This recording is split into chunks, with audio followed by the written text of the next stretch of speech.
Hi, everyone, and a massive, massive welcome to this live lesson celebrating British Science Week. And we're here to learn all about rewilding the ocean with this lesson, Time to Rewild the Ocean, part of Ocean and Climate Live.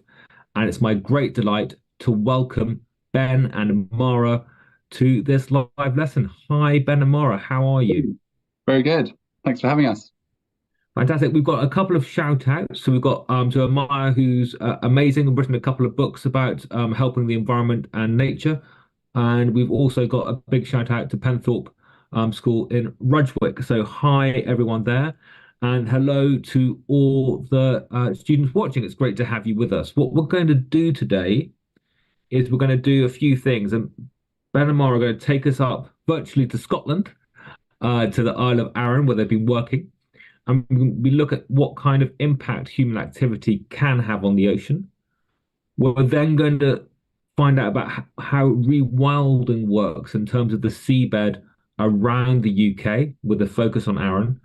And then we're going to look at sort of how we can all be involved, even if we're not getting out there onto the ocean as scientists or conservationists, but in our schools and our homes and our communities, how we can support the ocean to rewild. So, without further ado, um, Ben and Mara, this is all part of this amazing science program called the Convex Seascape Survey. Just before we get into your work, can you give us an overview of what that project is all about? Yeah, sure. Thanks, Jamie. So the Convex Seascape Survey is essentially a collection of scientists from all over the world. There's about 90 of us now who are going out onto the ocean and investigating the seabed, how it works. It's a very large area that we still really don't know very much about. So yeah, we need to sort of learn a lot more about it, what's going on down there, and also how we can protect it, because it's likely to be very important for many reasons, but climate change being one of them. Thanks for that great review. So, I mean, I didn't know how big this shallow seabed was, and it was three times the size of America, which I find absolutely astounding. Um, you've been up, both of you, with part of the team up in Scotland.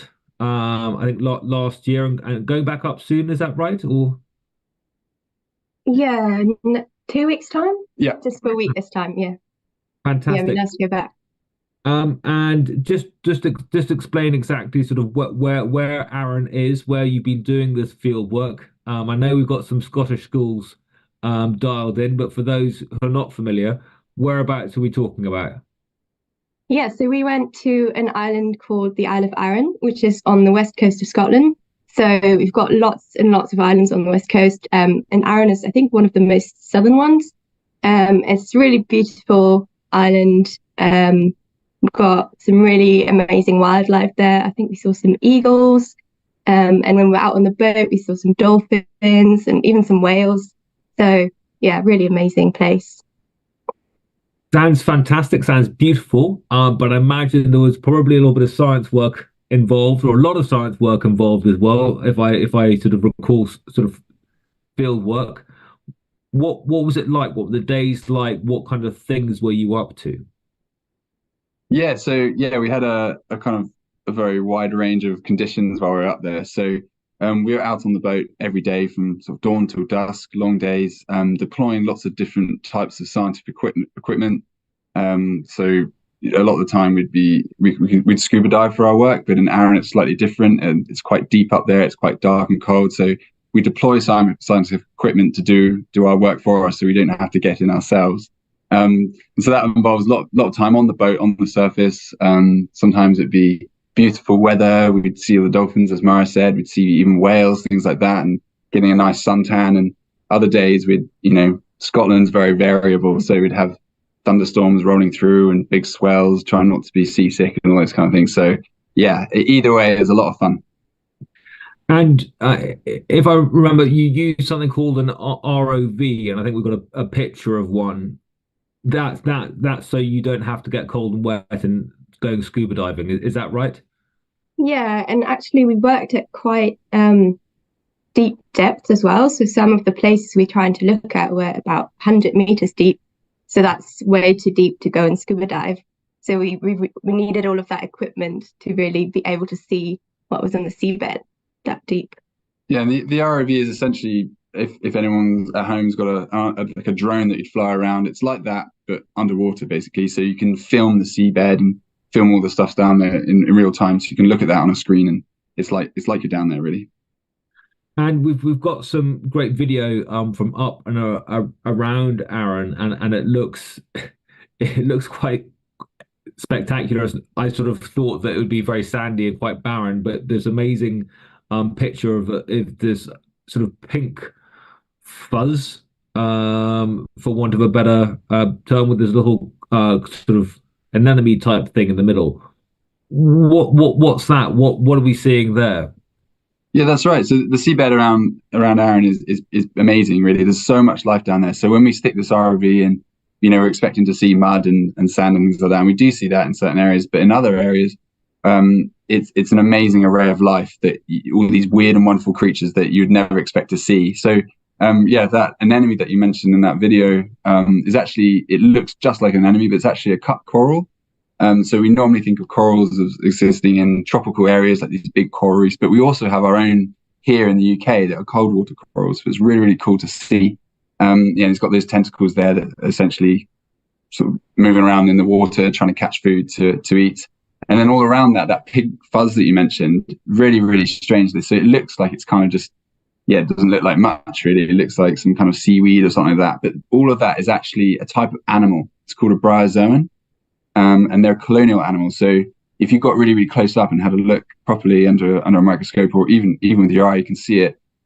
All these little stalks are made up of individual animals that kind of live together in these colonies that form these little bushes. So an amazing place, and it's really, really cool to see it.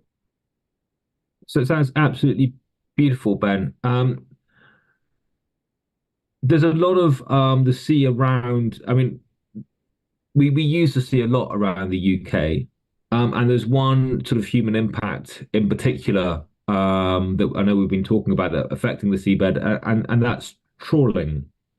And I think we've got an animation we can show as well. But could you just explain to the classes watching sort of why we trawl, and then how that trawling relates to the pink fuzz or seabed health?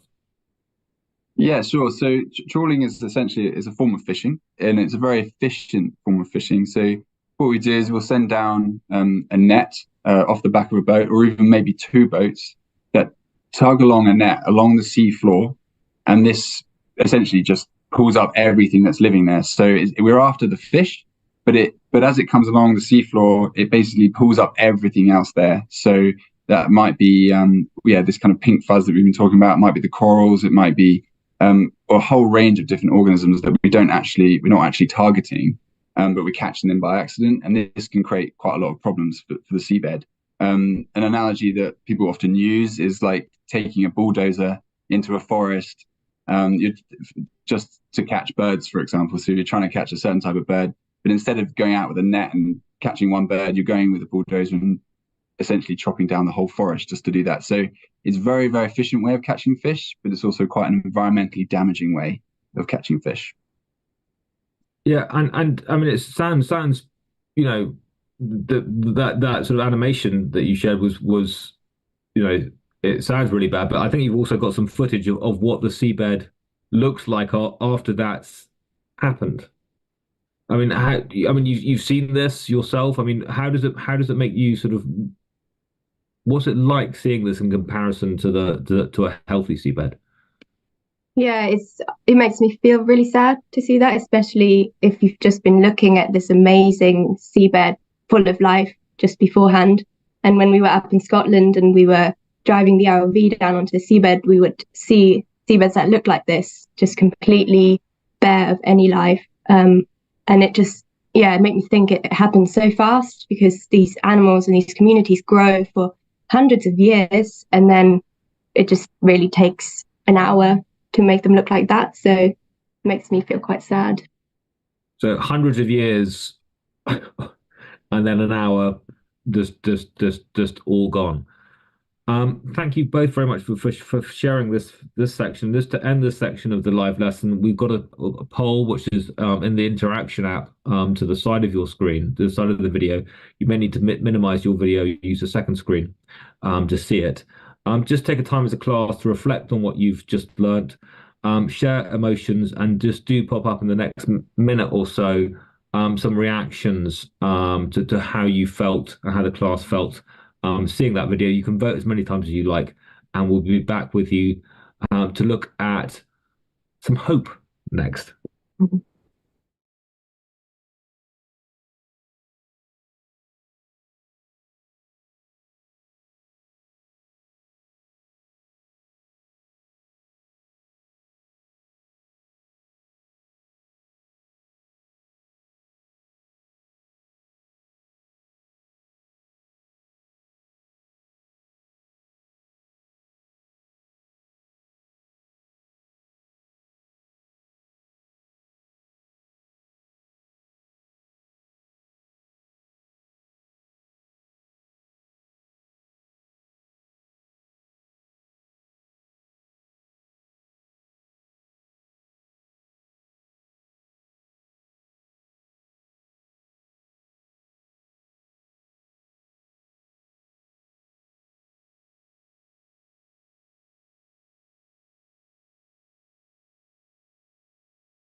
And we've got some responses coming through. We've got sort of angry, we've got sad, we've got some people who are feeling hungry. So we'll talk. We can talk about overfishing when we come to the Q&A section.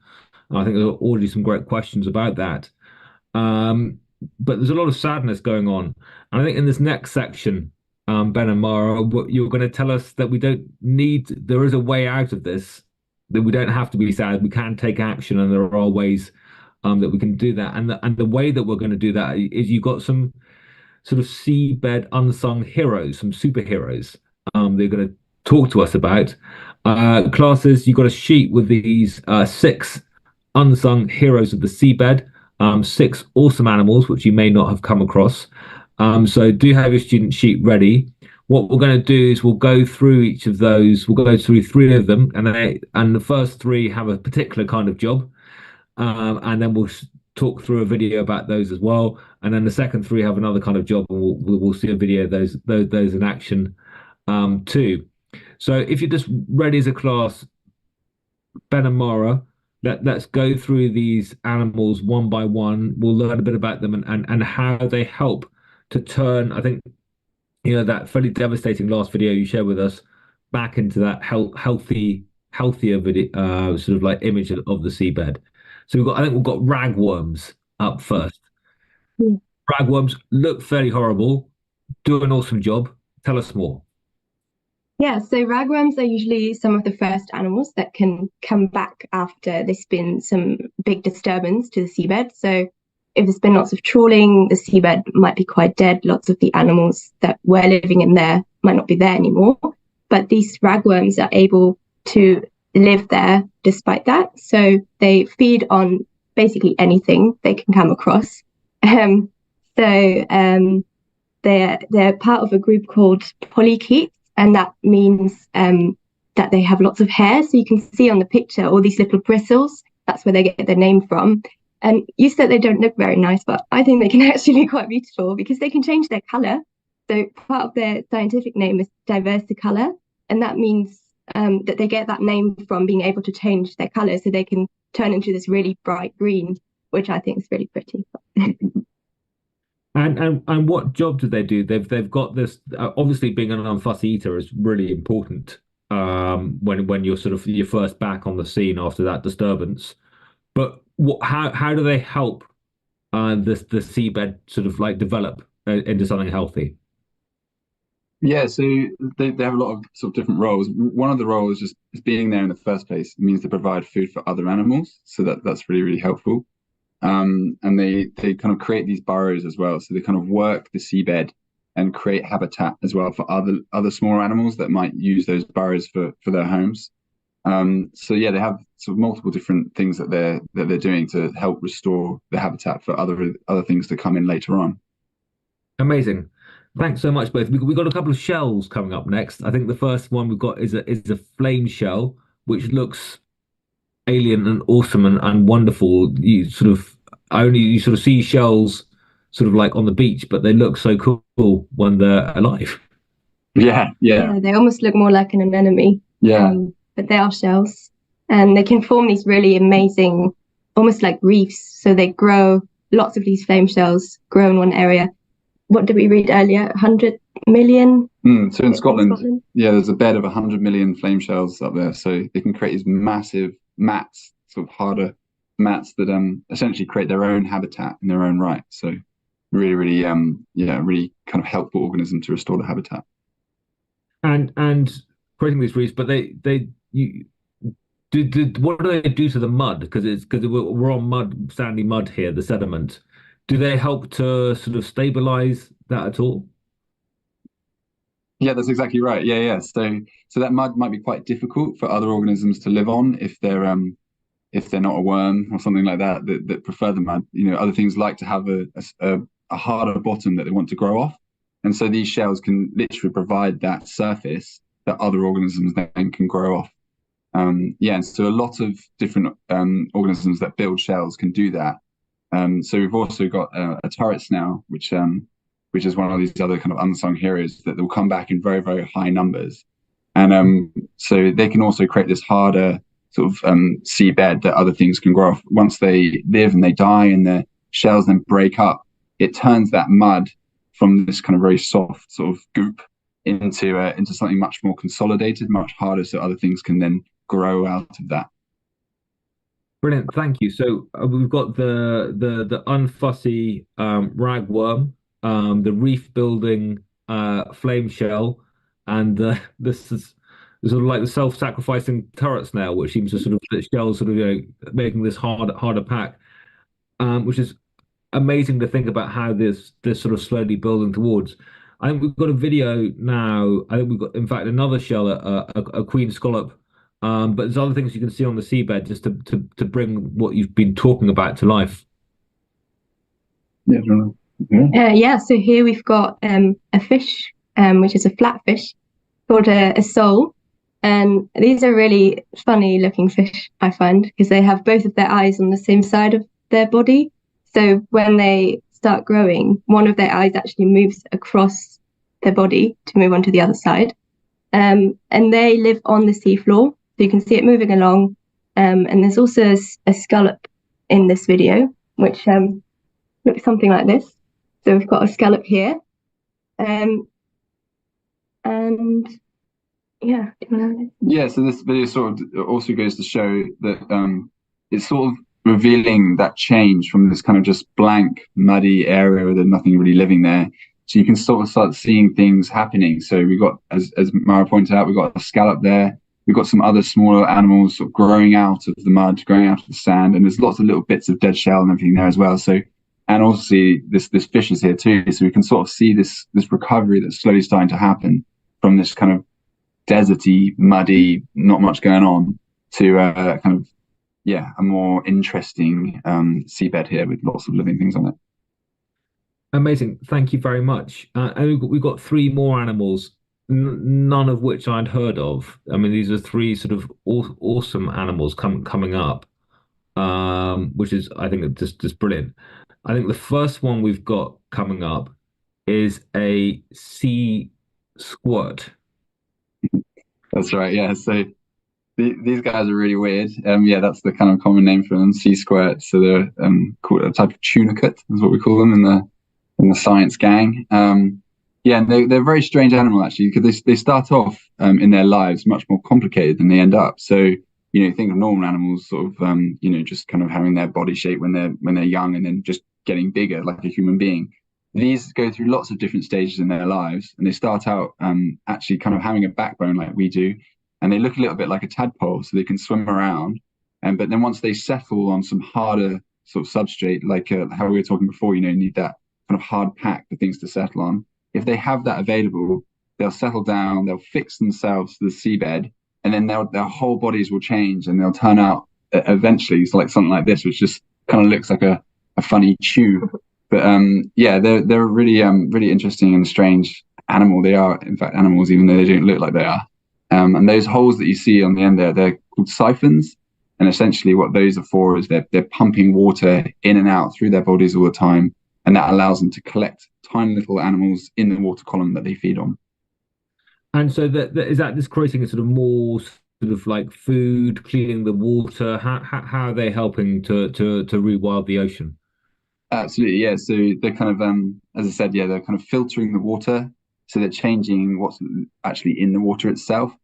And they also can provide habitat for other animals, because they're quite they can sort of grow out of the bottom, and yeah, kind of create that sort of complexity, what we call complexity of habitat, which is really, really cool. And yeah, they're very fragile. So it also implies that if you're seeing these around, it's likely that this area is recovered in some way from disturbance.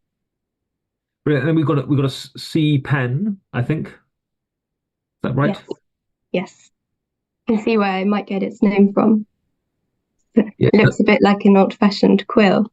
Yeah, so that's another animal. It looks a little bit more like a plant maybe, but another very fragile animal. So if we're seeing those on the seafloor, that's probably another area that's been quite undisturbed for a while. And they're also suspension feeders, so they use those little wavy arms to capture food from the water. And they're actually a colony, is that what it's called? Yeah. So what you can see there is actually a group of lots of little animals all living together in a colony. Amazing. And then lastly we've got the brittle star, which, as I got corrected, aren't starfish, aren't sea stars, but related to sea stars. Yeah, exactly. Yeah.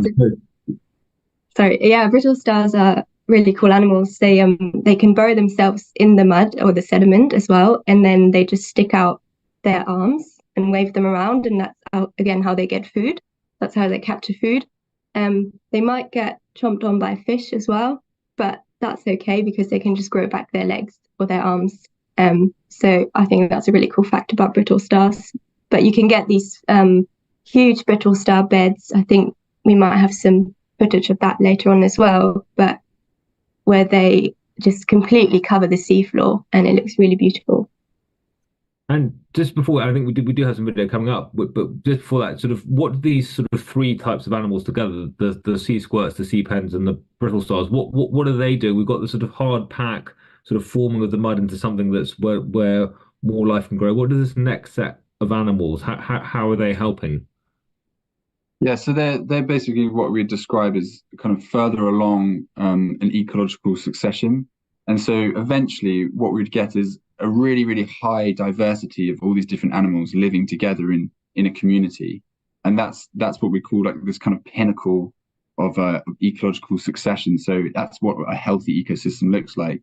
And they'll all have their own roles that they're playing. So whether it's filtering water, providing habitat for other animals, providing food for other animals as well. And eventually what we'll get was we'll see that change occur above the seabed as well. So all those animals that are swimming around, like the fish that we've been trying to catch with these trawls, what will happen is we'll get more fish, and that will bring in more larger animals like sharks, and then we'll get dolphins and even whales and things like that. So they really represent this kind of the foundation of what a healthy ecosystem should look like. Yeah, so they're really kind of supporting everything else above that. Well, let's have it. I think we've got a video, a video of the brittle stars, and I think some sea squirts lurking in there, and a couple of crabs enjoying the view. So it's just paint us a picture based on what you've told us already. What are we looking at, and how? I mean, it just looks awesome. Yeah, so we've got a nice brittle star bed or garden. You can see all the little arms waving in the air, in the water, not in the air. And we've also got some crabs, and these are edible crabs, we call them, because they look like sort of a pie crust. So we're down in Cornwall here, so we've got lots of pasties. So some people down here call them pasty crabs as well. And we've got some more bryozoans as well, what Ben was explaining earlier, all that pink stuff on the right. So there's lots going on, and a scuba diver on the back as well. Brilliant. And just to put this all together, we've got a sequence just for classes watching. It's really super important. We're talking about time as well, in terms of rewilding. We had that 100 years of beautiful seabed growth. We had 1 hour of destruction from a trawl, and then we've got a sort of what can happen in just 10 years. And I think we've got a video sequence charting sort of about sort of 13, 14 to about sort of last year, the year before, and we can start to see that these, it's not too long for something to come back, is it? Yeah, that's right. I mean, life is a very resilient thing. So even though it's taken this really, really long period of time to grow these things originally, and then we've got rid of them in a couple of hours, they can bounce back. And so one of the key messages here is that if we leave these environments alone to recover, they will recover. And that's what's so hopeful. We don't actually have to do that much to allow these places to recover. And this place up in Scotland is such a great example of that. We've just cornered off this area where people aren't allowed to trawl, and in just, as you said, 10 years, we're already seeing that recovery taking place. So it's really, really promising, and that time period will be different, according to where you are and what kind of animals that you have living there. But it's just really, really amazing for us to see that this concept of just leaving areas be and letting nature recover on its own really does work. Brilliant. And with all this hope and everything else, there's an idea of that we're being a bit light on ourselves, and this idea of shifting baselines, that when we see a little bit come back, we think, oh, that's awesome. That's really great nature. I think we've got a diagram of this idea of shifting baselines. And just before we move on to the final section, looking at what actions we can take, could you just sort of explain briefly what this concept means? Yeah, so this is a really, really important part of ecology science and also conservation science, is this concept of shifting baseline syndrome. And what it basically describes is that you can have an area that's incredible area of biodiversity that gets depleted over time. And so, but what happens is each generation might not understand how much it's been depleted because they never saw what it was like originally. So you get this kind of impression of what's normal, but that normal might be very, very different to what was before. So a good example of this is fishing, in fact. So your granddad could have been out fishing, and a really, really good day for them would have been catching 1,000 fish, and they're all a meter long. And then when you go out and catch 50 fish one day, and they're all half a meter long, but you think that's good because you never knew what your grandfather was catching. You never knew how good it could have been. So it's this kind of degradation of over time of what you consider to be normal. And so we still don't really know, when we're trying to protect these areas and recover them, we don't really know what the ultimate outcome will be. We don't know how good they can really get, and so we just have to wait. We have to put in the time and make sure we don't keep going and disturbing them to see really what can happen. Brilliant. Ben and Mara, thank you very, very much. We're sort of going to move into sort of some of these sort of wider questions, and I think we'll just touch on a couple of them. But one of the things that at schools you could do is just to find out what the natural environment near you was like maybe 100 years ago, maybe 200 years ago, and just to see sort of like what normal, how the idea of normal has changed. Ben and Mara, I've got some questions coming up, and this is from Oscar, and please do put your questions into the chat app. But I'm going to start off with this question from Oscar for this section because it really relates to it. And it's very, how easy is it to rewild the oceans, what we talked about, just leaving it alone, but with climate change occurring and sea temperatures rising at the same time, do we also have to do that work as well as the work to protect the sea? Yeah, definitely. It's so complicated because obviously climate change in itself is a huge issue and it's having a huge impact on our oceans. I would probably say that it affects different ecosystems within the oceans in different ways. So some systems are a lot more vulnerable to climate change. For example, coral reefs, because they're so used and adapted to living in very specific conditions and specific temperatures. If those temperatures rise, then coral reefs are in a lot of trouble. Here in the temperate seas, it's maybe not such an issue. It's still an issue, and we're seeing a lot of shift in species. So a lot of fish that we probably normally wouldn't get this far north and now moving further north because the seas are getting warmer. Yeah, definitely. It's a multi-faceted problem, lots of different issues at once. So yeah, we definitely need to make sure that we're tackling every issue at the same time. It's it's very hard to try and fix one thing over here when something else over there is also going wrong. So yeah, we have to kind of make sure that we've covering all our bases. Brilliant. And we do have a student sheet. We may be using this at the moment for classes to think about sort of just a few different sections when we're talking about sort of just taking the stress off the ocean a bit more. We've got climate change, and I'm sure that you and your school and the adults in your life sort of look at sort of the actions to take there. But we've also got something around sort of eating and diet and relating that to the trawling we talked about earlier. What kind of things do you think classes in terms of reducing pressure on the ocean can think about in terms of diet?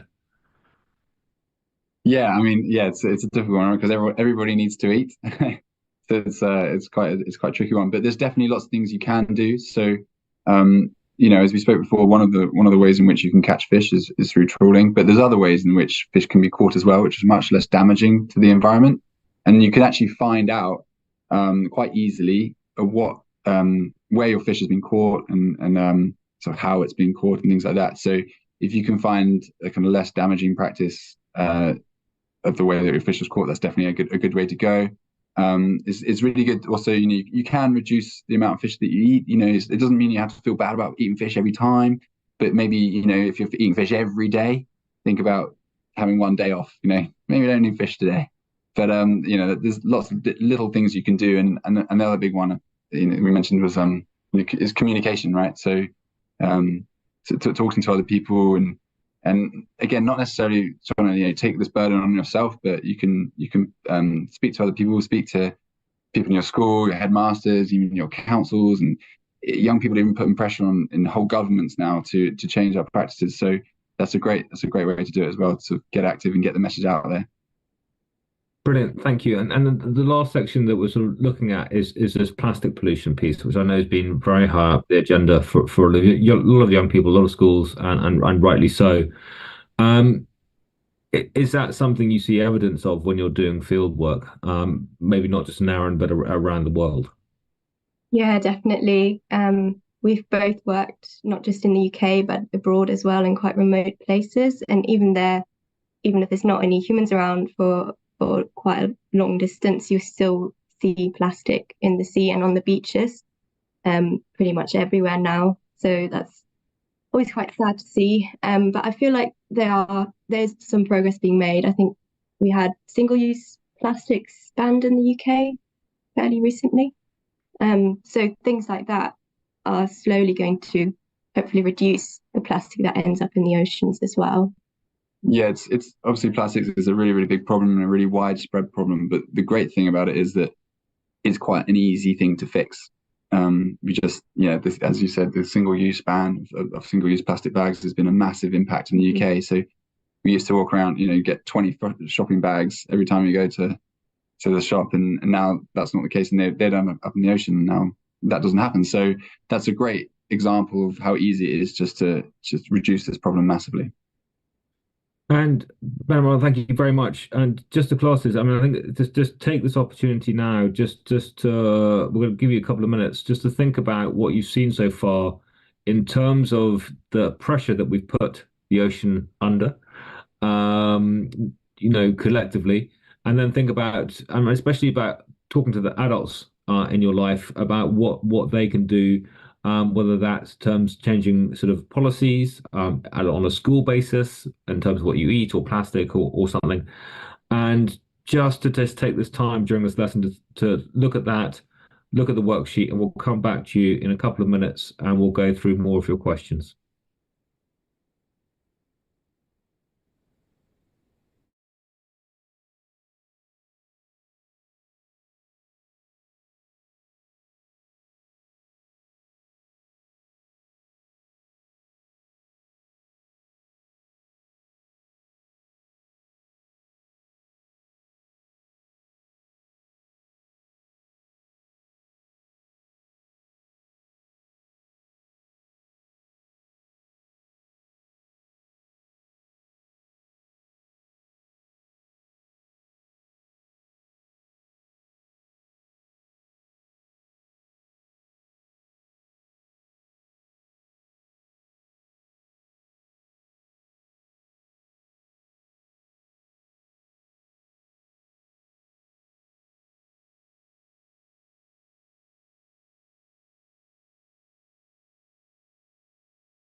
Brilliant. Thank you so much for taking the time to do that. It's really, really important. So that the ocean is just simply amazing given time and space to recover and having less stress from those other human activities. So now to answer your questions, we have a great question from Ben and Freddie and Charlie. And it's about ocean rewilding. Does it need to be totally without human intervention or management, or would humans be ocean rangers for the rewilding? Yeah, so human intervention is definitely often involved in rewilding the sea. So usually you might start off with humans putting in an intervention, for example, putting in a marine protected area. That's what happened in Scotland where we were working at Arran. So the local community there was really passionate about protecting their local seabed, and they put in this protected area. And after that, they then left nature to do its own thing. You might get some other rewilding projects that are even more active in terms of human intervention, but yeah, usually it's in the beginning. Brilliant. Thank you very much. So a little bit of both. We have coming here from anonymous, but why did humans pollute the ocean in the first place? What is it about humans that we polluted the ocean?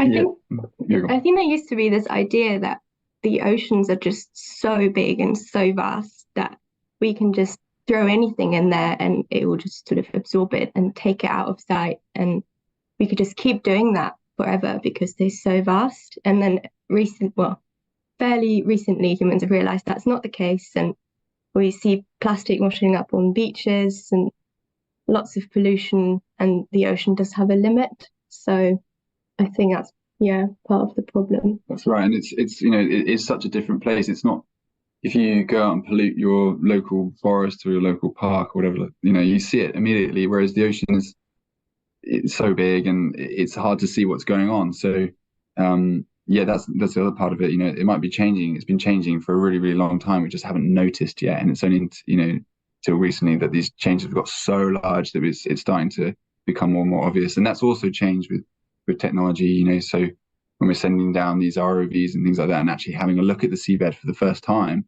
it's kind of this shocking realization that it's been so badly affected. Whereas before, we just didn't. It was out of sight and out of mind. Brilliant. Thank you very much. You've mentioned the impact of trawling, and the question here: what is the alternative to trawler fishing? If there is a good one. Yeah, so I mean, so let's say we ban trawling tomorrow, this is one of the big sort of conversations that we're having. There are people's livelihoods at stake if we just want to go out and get rid of trawling. It could cause quite a lot of issues for a lot of people. These fishermen will no longer have any work, so that's definitely something to consider. And one of the great things about that is that there are loads of other options that we could come up with to replace trawling in terms of livelihood. So, for example, if you remove the trawls, then you're likely to have more fish, more wildlife, and that would encourage people to want to go and see it. So you could, one day you could be a trawler fisherman, and the next day you could end up being a wildlife guide using that boat that you're using to trawl to take people out onto the sea and look at all the amazing wildlife that lives there. So that's sort of one example of how you could change your livelihood, change your income. And to that is in terms of alternatives for us getting fish. If we want to eat fish, we're saying that trawling it's very efficient at catching fish, but it's also not great for or really not great for very damaging for the seabed. Are there other fishing techniques that can bring us those sort of some fish but aren't as damaging? Yeah, I think probably one of the most sustainable ways of fishing that has at least the least physical impact on the seabed is hook and line fishing. So that's what you'll see people do on the shore on a sunny day. And obviously that's a very different type of fishing, so you're not going to be able to get as much fish for your effort, because if you only have one fishing rod, but you're not going to have that effect where you destroy a whole area of the seabed and catch things that you didn't mean to catch as well. Brilliant. Thank you very much. Question from very sadly, we've got time for a few more questions, but one from about would we breed fish, etc., and release them into rewilding areas to increase diversity, or do we just wait for this to happen over time? Yeah, so it's an interesting question, really good question. So we do that a lot on land. So there's lots of rewilding programs on land where we proactively breed animals and release them into the wild. It's a little bit more difficult perhaps in the sea, or should I say that it's maybe less necessary, I should say, because fish are so good at bouncing back. If you give them a chance to sort of breed and do their thing, they can come back in really, really high numbers naturally, which is a great kind of a great bonus really if you do just leave them alone. So it might really depend on where you are, the type of species that you're looking at. For example, some fish on coral reefs where they have kind of small habitat areas and they're quite localized, then that might be an option where you could breed fish and kind of seed a coral reef with different types of fish. But the kind of fish that we think about in the UK, these more free swimming, ocean going fish, they're very quick breeders. They grow quickly, they breed quickly. It's probably less necessary for those kind of species. So it really, really depends where you are and what kind of fish you're talking about. I also think because the oceans are so connected, that's quite different to on land. So if you have a patch of forest that's completely separate from a different patch, there's not really a way for the species to move to that other patch. Whereas in the sea, a lot of fish and other animals, when they're just teeny tiny organisms, they drift with the currents, so they can reach lots of different areas a lot more easy. Yeah. Thank you very much.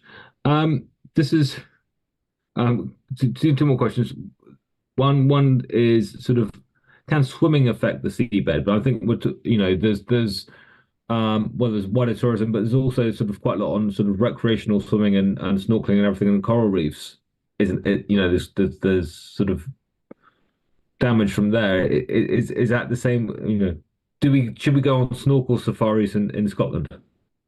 Absolutely. Yeah, I think that there have been some issues in the past where people just weren't aware that these animals are really fragile and you shouldn't really be touching them. So a lot of tourism, especially in more tropical and warm places, people would stand on corals and that would obviously harm them. But a lot's been done to try and avoid that. So a lot of education and a lot of dive centres or operators that take people snorkeling will give their guests a talk beforehand to tell them about these animals to try and avoid that damage to these ecosystems. Brilliant. Thank you very much. And the last question, a little bit of a sort of more light-hearted one to end on, is do fishes poop and does this affect the water? Can sea life pollute itself? Yeah, fishes absolutely do poop. But you know, when in a natural situation where there's natural population sizes, this is actually a really, really good thing for the ocean. So what happens is when fish poo, that kind of ends up in the water, getting mixed in, and then much smaller animals can use that as a source of food. And essentially, it's those animals that form the baseline of the food chain for everything else. So fish poop is actually really important for sort of recycling resources. Really, really essential part of it. And I don't know, maybe if you ended up with a load of fish trapped in a tiny little cove and they're all pooping away, that might cause a problem. But generally out on the open ocean, it's definitely a positive thing. It's one of the most important parts of what fish do actually for the ecosystem is to poop. Brilliant. Well, thank you both very, very much, Ben and Mara. It's been wonderful having you as part of Ocean and Climate Live. Thank you very much to all the classes watching. Fantastic questions. It's been great having you. Until the next time, it's goodbye from us. Bye bye. Goodbye. Thank you.